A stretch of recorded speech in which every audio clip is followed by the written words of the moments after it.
This eerie incident occurred in Mumbai when I was years old and preparing for my board exams.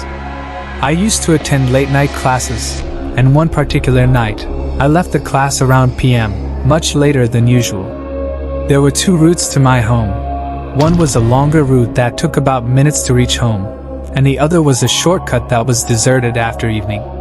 Given how late it was and how hungry I felt, I decided to take the shortcut, which turned out to be a decision I would deeply regret.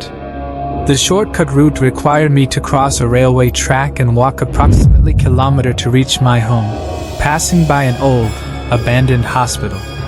The weather was unusually pleasant for Mumbai, which is typically hot and humid. Feeling in a good mood, I plugged in my earphones and started walking. Everything seemed normal at first. The streetlights cast long, eerie shadows on the ground, and the night was oddly quiet. As I approached the hospital, the atmosphere changed dramatically. Suddenly, the warm breeze turned into a chilling wind, and I felt goosebumps rise on my arms. This was strange because Mumbai rarely experiences cold winds. Despite feeling uneasy, I kept walking, trying to brush off my growing sense of dread. Then I felt it, a distinct sensation that someone was walking behind me. I turned around quickly, but the street was empty. I resumed walking, my pace quickening. In the distance, I saw a figure, a woman dressed in a sari, the traditional Indian garment. She seemed familiar, like my neighbor aunt. Relief washed over me as I thought I wouldn't have to walk alone on this eerie road.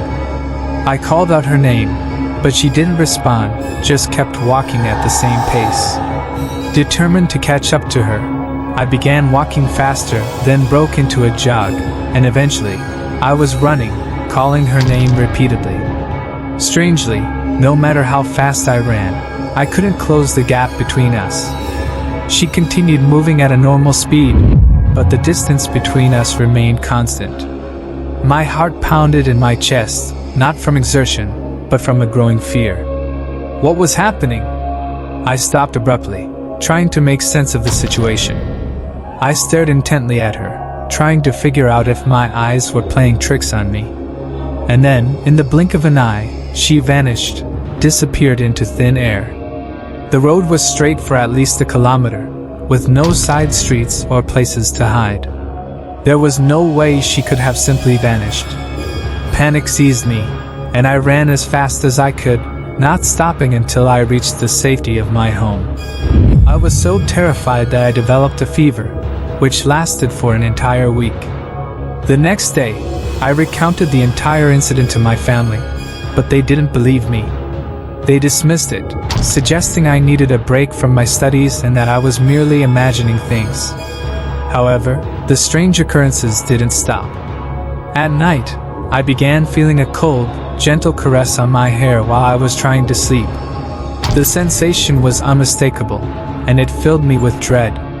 I became terrified of the dark and often saw shadowy figures lurking in my room when I was alone. Despite these terrifying experiences, I kept them to myself, fearing no one would believe me. One evening, my cousin, who shared the room with me, came running out, screaming hysterically. We were all in the hall watching TV. When we asked her what had happened, she explained that after taking a shower, she had entered the room and saw me sitting by the window, gazing outside. This was something I often did after studying. She opened the cupboard, looking for something, and when she tried to ask me if I had seen what she was searching for, she received no response. When she turned to look at the window again, I was gone. Yet I was still in the hall with the rest of the family. Hearing this, I finally shared what I had been experiencing for the past week. My family, now genuinely concerned, believed something was terribly wrong. They decided to take me to a holy place. There, we met a spiritual healer who dealt with such supernatural cases. He recited verses from the Quran over me and advised my family never to leave me alone in the house. He also strictly instructed me never to take that shortcut again. He didn't explain the reason, thinking I was too young to understand the gravity of it. Fortunately, the strange events stopped after that, and we moved out of that house a few months later.